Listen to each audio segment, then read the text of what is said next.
vida rica e abundantemente. Queria convidar a igreja a abrir a Bíblia no livro de Gênesis,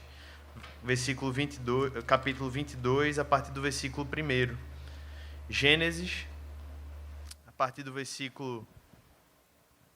Gênesis capítulo 22, a partir do versículo 1.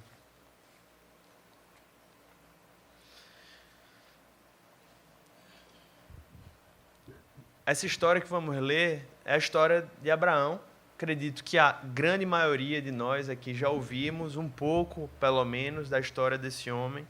E eu creio que ela pode nos inspirar nessa noite, por meio do Espírito Santo de Deus, a aprender do exemplo desse homem, da vida desse homem, que também é conhecido como o pai da fé. Não sei se você já ouviu esse termo. E uma vez que estamos hoje, inclusive, celebrando o Dia dos Pais, eu creio que o exemplo da vida do pai da fé, um pai da fé para cada um de nós, é muito útil a nos trazer alguns ensinamentos nessa noite. Então, eu queria convidar você a ler atentamente esses versículos. Vamos ler do versículo 1 até o versículo 19.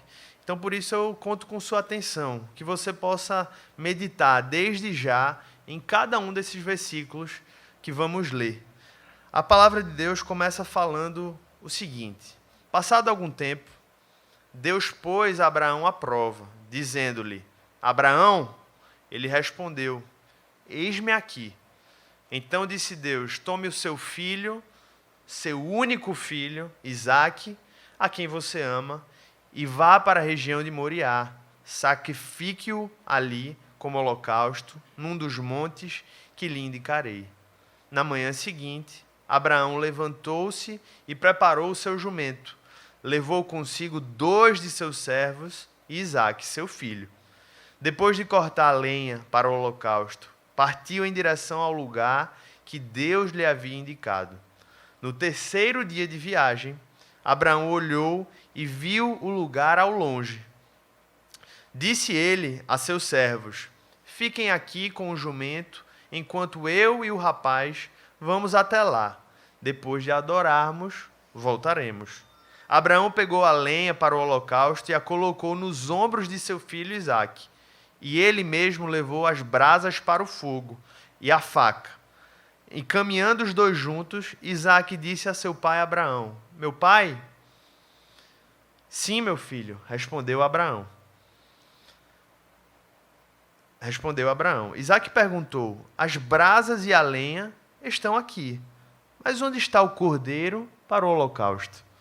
Respondeu Abraão: Deus mesmo há de prover o cordeiro para o holocausto, meu filho.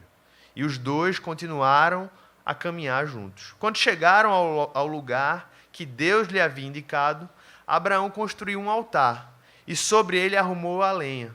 Amarrou seu filho Isaque e o colocou sobre o altar, em cima da lenha. Então estendeu a mão e pegou a faca para sacrificar seu filho. Mas o anjo do Senhor o chamou do céu: Abraão, Abraão. Eis-me aqui, respondeu ele. Não toque no rapaz, disse o anjo. Não lhe faça nada. Agora sei que você teme a Deus, porque não me negou seu filho, o seu único filho. Abraão ergueu os olhos e viu um carneiro preso pelos chifres no arbusto. Foi lá pegá-lo e o sacrificou como holocausto em lugar de seu filho. Abraão deu àquele lugar o nome de O Senhor Proverá. Por isso, até hoje se diz: no monte do Senhor se proverá. Pela segunda vez, o anjo do Senhor chamou do céu a Abraão e disse: juro por mim mesmo, declara o Senhor, que por ter feito o que fez, não me negando seu filho, o seu único filho, esteja certo de que o abençoarei e farei seus descendentes tão numerosos como as estrelas do céu e como a areia das praias do mar. Sua descendência conquistará as cidades dos que lhe forem inimigos, e por meio dela todos os povos da terra serão abençoados, porque você me obedeceu. Então voltou Abraão a seus servos e juntos partiram para Berseba, onde passou a viver. Senhor Deus, nesse momento nos dirigimos a Ti, Pai, clamando para que o Teu Espírito abra o nosso entendimento, Pai. eu não oro somente por mim, Pai, como transmissor da mensagem, mas oro por todos nós, porque sabemos, Pai, que os nossos ouvidos, as nossas mentes precisam da Tua graça para compreendermos o que o Senhor tem nos falado, Pai, para compreendermos aquilo que o Senhor está nos revelando. Então nos ajuda nessa noite, nos dá graça e nos concede, Pai, a alegria de ouvirmos a Tua voz nessa noite. É o que te pedimos, em nome de Jesus. Amém. Meus irmãos, quantos daqui já ouviram a história de Abraão? Especificamente essa passagem aqui. Muitas pessoas, né? Mas eu vejo que algumas não têm tanta familiaridade com essa passagem. E, especialmente por isso, se faz ainda mais importante a gente entender o que estava se passando aqui. E eu vou pedir que você preste atenção, especialmente para entender o que a Bíblia já veio narrando até esse acontecimento. Pouco antes, a gente está no capítulo 22 do livro de Gênesis, mas o livro de Gênesis começa com a criação do mundo, a criação do homem, a criação da natureza, né, uma criação perfeita, até que há uma rebelião contra Deus, o homem deixa de viver de acordo com a vontade de Deus, o que é conhecido como a queda, o momento em que há a separação entre o homem e Deus. E a partir desse momento, o pecado ele começa a se desenvolver, desenfreadamente crescer na história da humanidade. Chegamos em um momento em que Deus procura um homem chamado Noé, que certamente vocês já o ouviram, e diz: Noé, chegou o ponto, chegou o limite, eu vou precisar trazer juízo, né? Mas eu preciso de um povo, eu preciso de um remanescente, e sua família vai cumprir esse papel, Noé. Construa uma arca, em um povo, em meio a uma realidade em que nunca sequer a água do céu havia caído, e diz: mas construa uma arca, porque a água do céu vai cair, Noé. E Noé atende o chamado de Deus. Noé seria aquele que seria o remanescente após aquele dilúvio. O dilúvio acontece, a família de Noé é preservada. Logo após o dilúvio, aquele que foi escolhido, né, como remanescente de Deus, logo de cara pratica um ato de embriaguez, revela sua nudez diante de seus filhos, e já começa a nos revelar que até aquele homem que era justo diante de Deus, talvez não fosse justo o suficiente diante da justiça de Deus. E a história continua, e logo em seguida acontece o evento da Torre de Babel, mais uma marca do problema do pecado na história da humanidade, da sede do homem pelo poder, e logo em seguida esse evento ocorre o chamado a Abrão, a época conhecido como Abrão. E Deus se direciona àquele homem, intervém na história e traz uma promessa para aquele homem, dizendo que ele estava sendo escolhido, para que por meio dele fosse formada uma grande e poderosa nação, que receberia sua bênção, que aquele homem receberia descendentes, e aquele homem receberia uma terra. E em meio a tudo isso, aquela grande nação surgiria. E o objetivo era que por meio dessa grande nação, todos os povos da terra fossem abençoados. Abraão estava recebendo a mensagem de Deus, de que ele seria um instrumento para que a restauração daquela criação perfeita pudesse começar a se desenvolver e pudesse progredir, né, nesse propósito de Deus.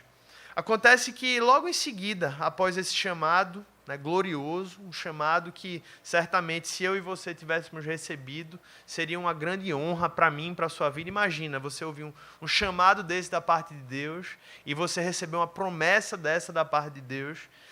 Acontece que logo em seguida, gente, Abraão começa a passar por grandes desafios. Abraão já de cara passa por um período de fome na terra em que ele vivia. Ele tem uma desavença com Ló.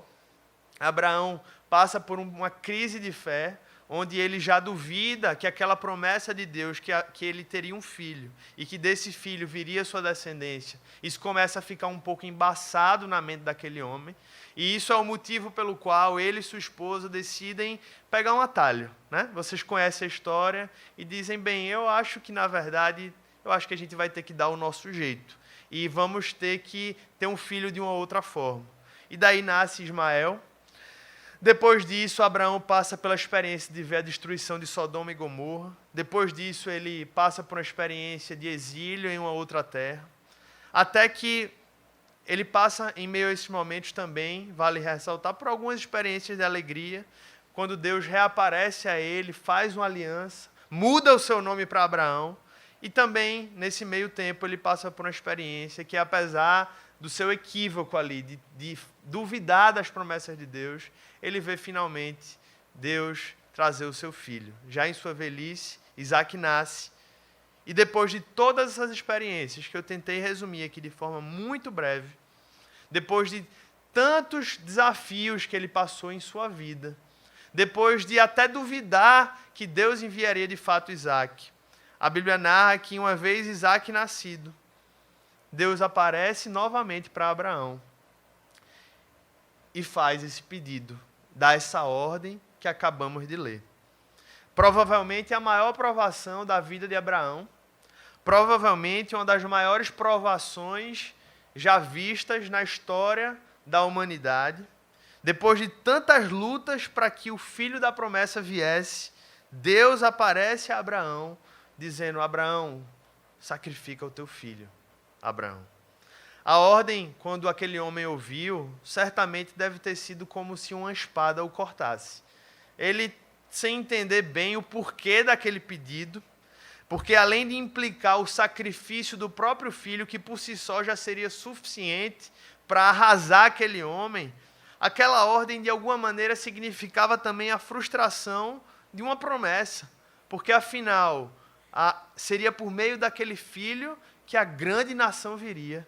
Então Deus, por meio de uma ordem, estava dizendo: Abraão, você vai sacrificar o seu próprio filho. E Abraão, aquela promessa que eu te fiz, ela está em xeque, Abraão. Então, tente se imaginar, faça um exercício de empatia nesse momento. Porque quando a gente ouve histórias, às vezes são só histórias, mas se veja como um Abraão nesse momento. Se fosse esse pedido feito a você, o que é que você se sentiria nessa realidade, diante desse pedido? Uma vez feito essa breve reflexão, meus irmãos, eu queria que a gente pudesse observar que a primeira coisa que Deus estava começando a trabalhar na vida daquele homem, o primeiro teste que Deus estava fazendo na vida de Abraão, era um teste de quem Abraão amava mais. Afinal de contas, quando Abraão fez aquele pedido, quando Deus fez aquele pedido a Abraão, ele estava, de alguma maneira, perguntando a Abraão: afinal de contas, vamos ver quem de fato você ama mais, a mim, ou a seu filho, ou até os sonhos e promessas e projetos que você tinha em sua vida.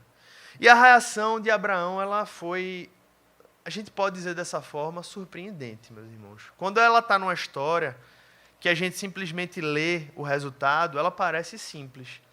Mas ela é de nos surpreender, porque a Bíblia fala que Abraão, primeiro, não apresentou nenhum titubeio, apesar de, certamente, ele ter passado aquela noite, né, com muitos pensamentos em sua mente. A Bíblia não relata nenhum tipo de contrariedade a Deus depois que ele recebeu aquele pedido. Pelo contrário, a Bíblia narra que na manhã seguinte, o pai da fé se levantou, preparou aquilo que ele precisava fazer e seguiu viagem.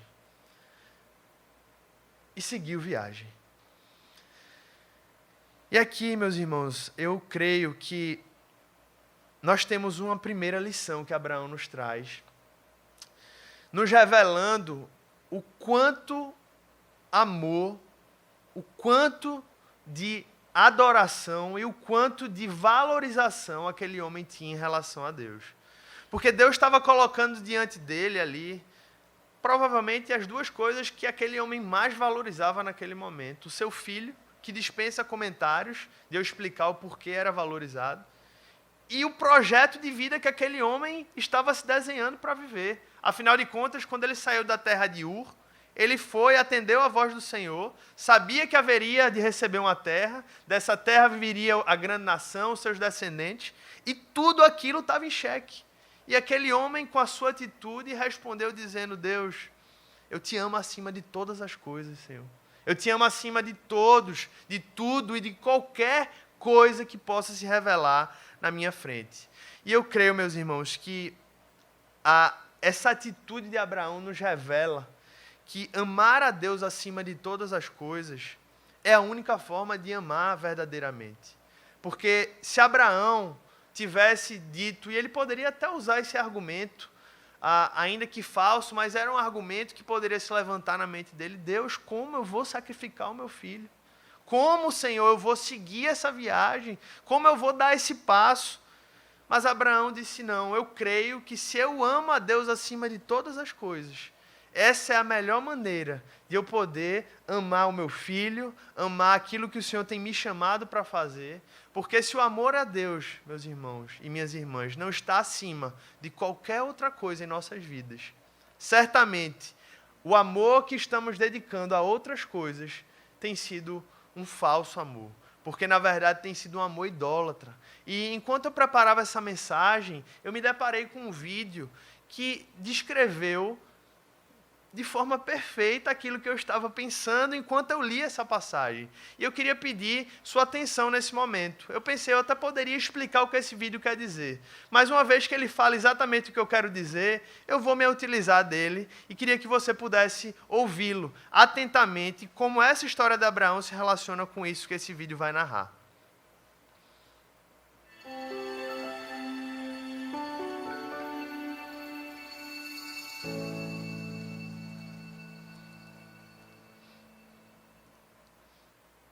O que é mais importante na vida de alguém? No mundo que a gente vive hoje, tudo pode ser importante ao ponto de a gente dar toda a nossa vida, gastar todo o nosso tempo e toda a nossa energia. A gente pode fazer de um filho a coisa mais importante da vida. A gente pode fazer de um pai. Ele sabia que ele precisava amar mais a Deus do que amar Isaac. Por mais que ele se alegrasse em saber que dele viria uma grande nação, Abraão estava aprendendo naquela experiência que o amor de Deus precisava estar acima de qualquer projeto, sonho ou até promessa que ele havia recebido. Ele sabia que se ele não amasse mais a Deus, se ele não amasse Deus acima de todas as coisas, ele não conseguiria amar verdadeiramente a mais ninguém ou a coisa alguma. Pais, hoje é o Dia dos Pais.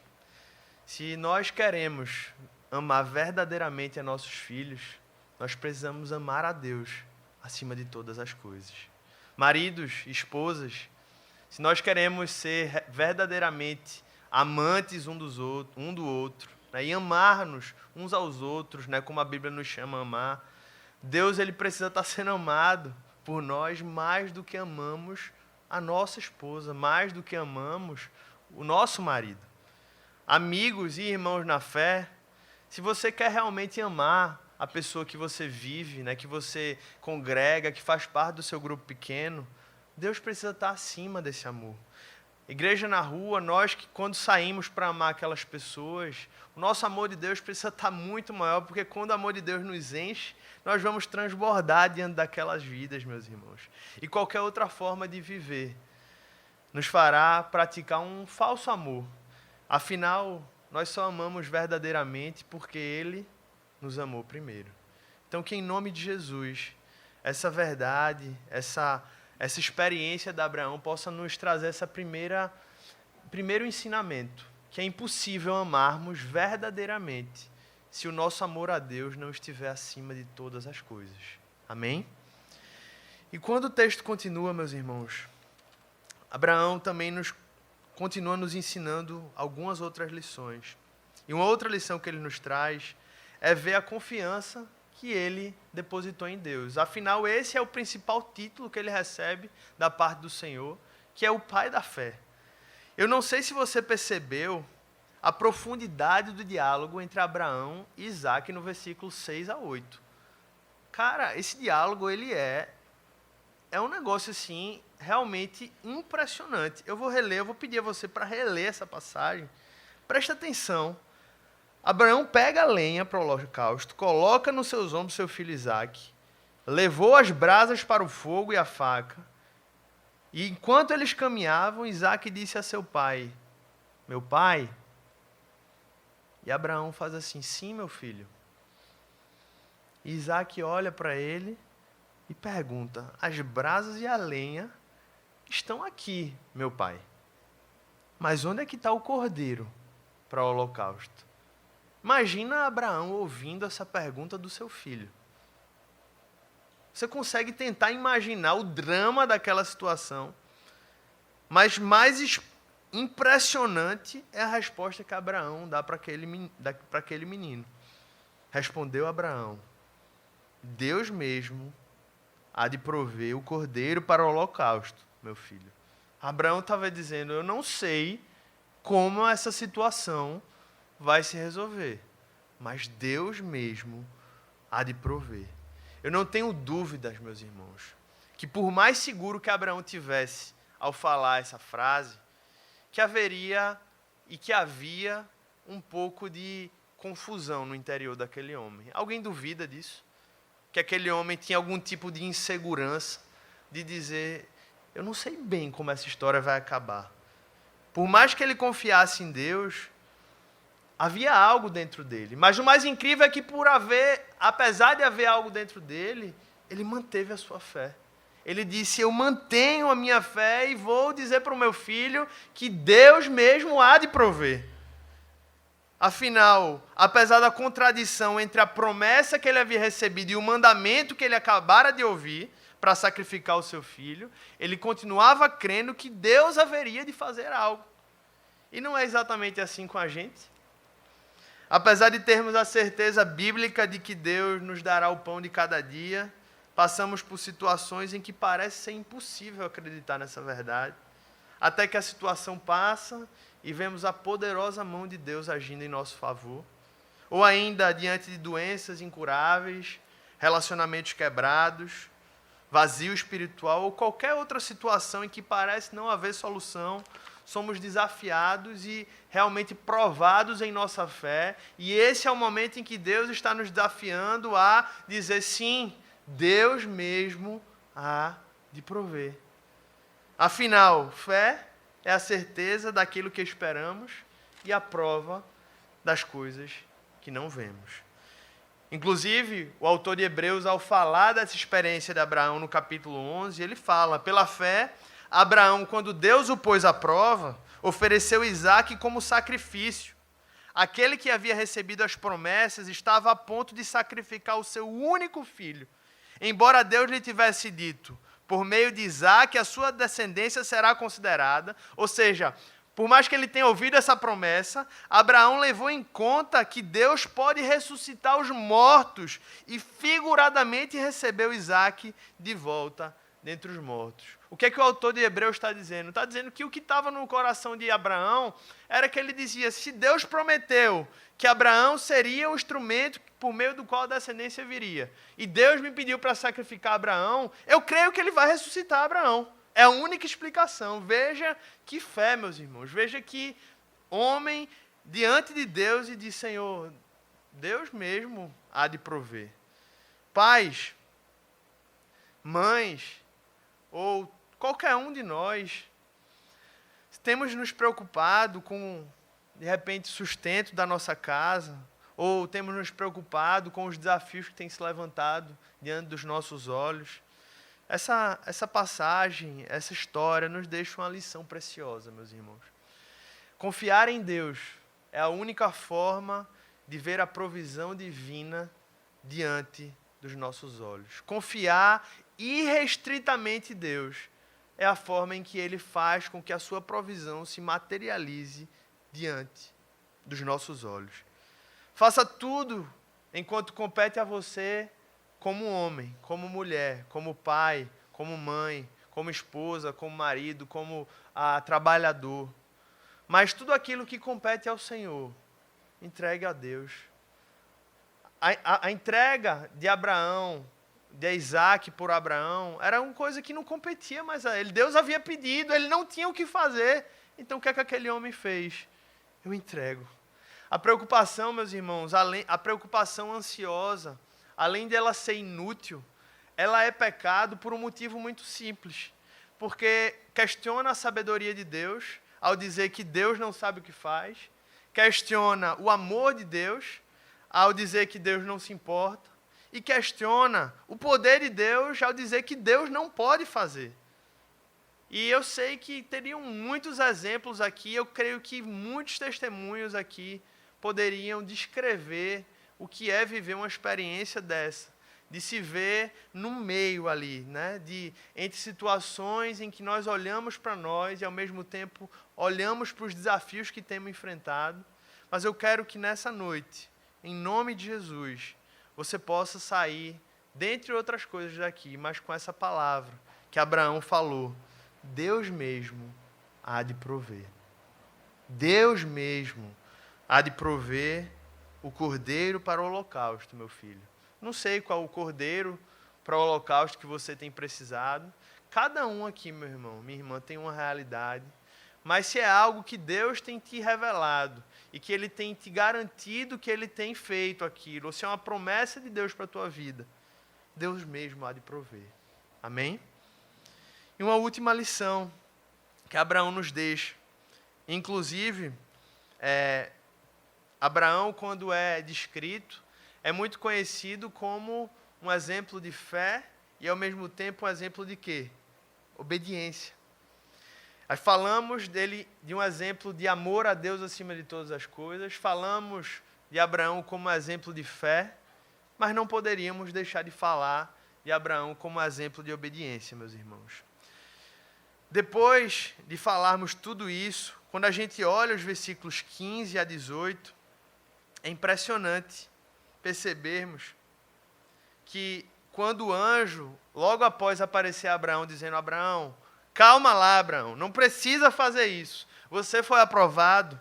Quando o anjo chama Abraão pela segunda vez, ele fala assim: juro por mim mesmo, declara o Senhor, que por ter feito o que fez, não me negando o seu filho, o seu único filho, esteja certo de que o abençoarei e farei seus descendentes tão numerosos como as estrelas do céu e como a areia das praias do mar, e sua descendência conquistará as cidades dos que lhe forem inimigos, e por meio dela todos os povos da terra serão abençoados, porque você...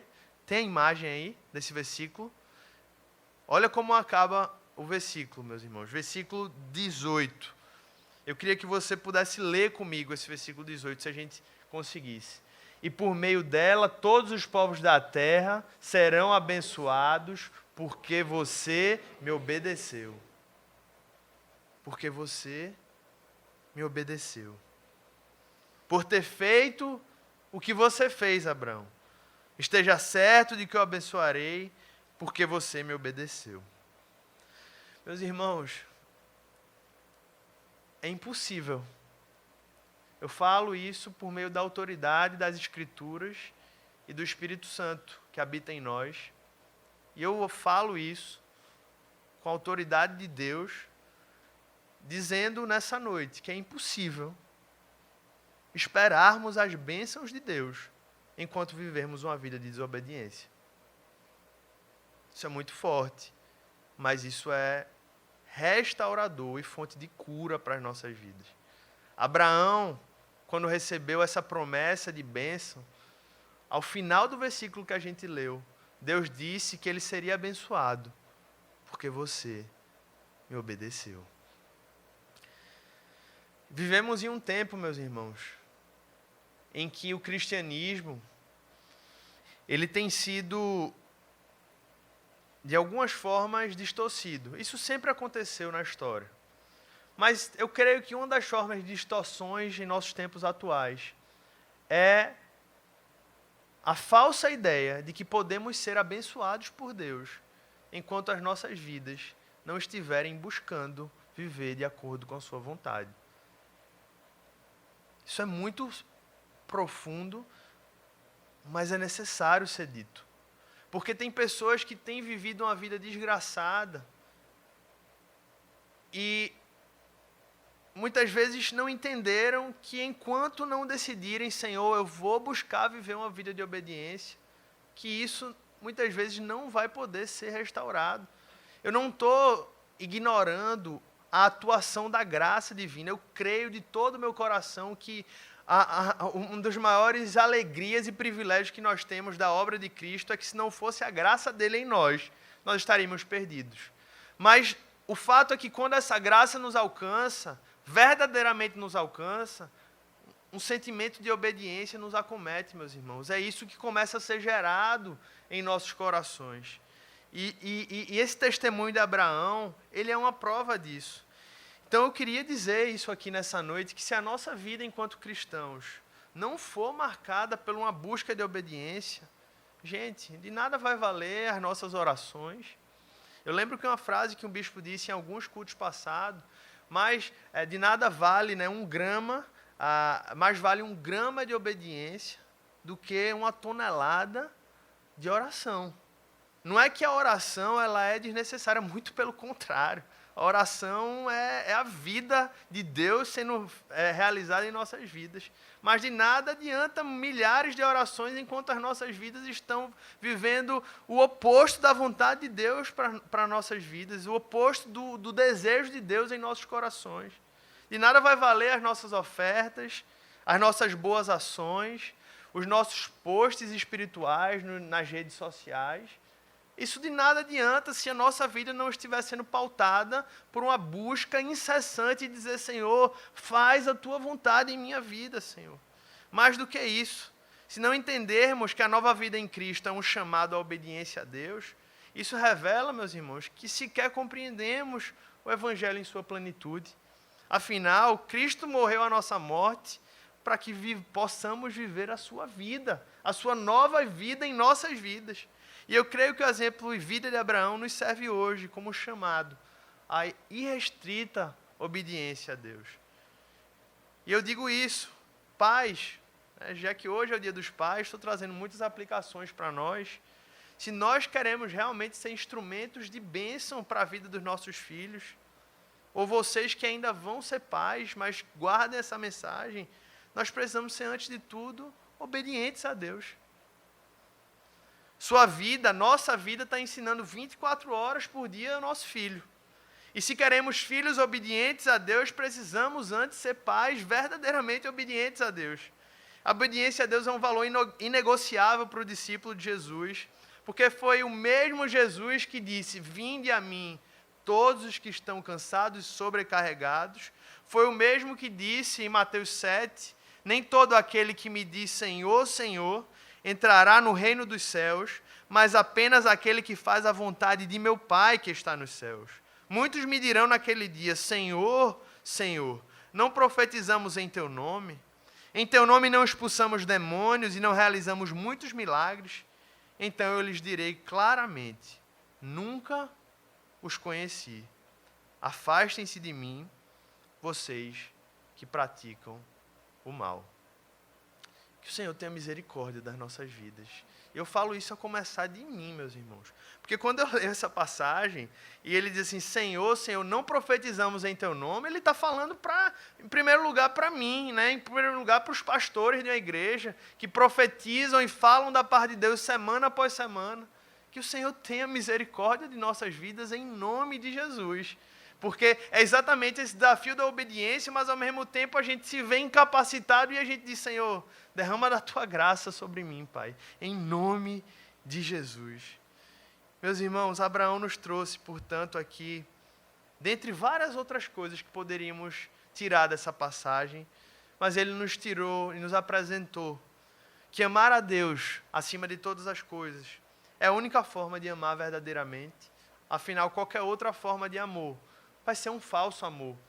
E por isso é que temos visto uma sociedade tão destruída. Porque o mundo tem buscado viver um amor que é um falso amor. E quando o falso amor é colocado em prática, a consequência natural é que hajam relacionamentos destruídos, famílias destruídas.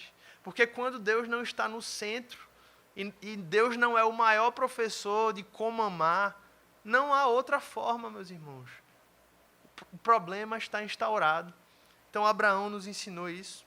Abraão nos ensinou que confiar em Deus, confiar plenamente em Deus, é a única forma de vermos a provisão divina diante dos nossos olhos. E Abraão nos ensinou que obedecer a Deus é a única forma de sermos abençoados e de, ao mesmo tempo, abençoarmos outras pessoas. Mas eu não poderia deixar encerrar essa mensagem sem falar, meus irmãos, que toda essa história de Abraão, ela, ao final de tudo, ela aponta para o Senhor Jesus, como toda a Bíblia o faz. Afinal, Ele é o nosso maior e principal modelo de vida, ainda que Abraão nos traga lampejos disso, assim como a sua vida pode me trazer lampejos do caráter de Cristo, e certamente cada um de nós, enquanto cristãos, fazemos isso uns com os outros. O nosso maior modelo é o Senhor Jesus. E a maior prova disso, e vemos isso nessa passagem, né, é como Timothy Keller fala, Jesus é o verdadeiro e melhor Abraão, porque foi Jesus que respondeu ao chamado de Deus, assim como Abraão, para deixar todo o seu conforto, deixou sua família, no caso ele deixou a Trindade, e saiu para o vazio sem saber muito bem para onde ia, mas a fim de criar um novo povo de Deus. Assim como Abraão deixou a sua parentela, um pouco desnorteado, sem saber o que Deus iria fazer, Jesus deixou a Trindade, veio ao mundo, se fez homem e disse, eu vou para lá porque eu vou para redimir um povo. Eu vou para que um novo povo seja formado diante dos meus olhos. E ao mesmo tempo, Jesus também é o verdadeiro e melhor Isaac, porque ele não somente foi oferecido pelo seu pai no monte, assim Jesus foi oferecido também na cruz do Calvário, ali no monte Gólgota, mas ele de fato foi até o fim, meus irmãos. Diferentemente de Isaac, que foi poupado, Jesus não foi. Jesus foi efetivamente sacrificado por amor a mim e a sua vida. E Deus Pai é o verdadeiro e melhor Abraão, porque assim como ele disse a Abraão, assim sei que temes a Deus, porquanto não me negaste o filho, o teu único filho, nós também olhamos para Deus levando o seu único filho até o alto do monte, sacrificando o seu filho, e agora podemos dizer para Deus Pai, agora nós sabemos que tu nos amas, porque não retiveste teu filho, teu único filho, a quem tu amas de nós. Então eu queria que, além desse exemplo da vida de Abraão, você pudesse sair daqui olhando principalmente para o Senhor Jesus. Porque Abraão foi um grande homem, mas ele foi falho. Jesus foi um grande homem e foi perfeito. E é Ele quem somos chamados a olhar diariamente, todos os dias, dia após dia, desafio após desafio. E eu creio, meus irmãos, que nos mostra essa história que, apesar de Abraão e Isaac nos trazerem excelentes lições, é só Jesus que tem o real poder para transformar vidas. Abraão morreu, Abraão está na glória, e ele não tem o poder para nos transformar, mas Jesus, ele tem todo o poder. E Jesus está aqui nessa noite por meio da pessoa do Espírito Santo de Deus.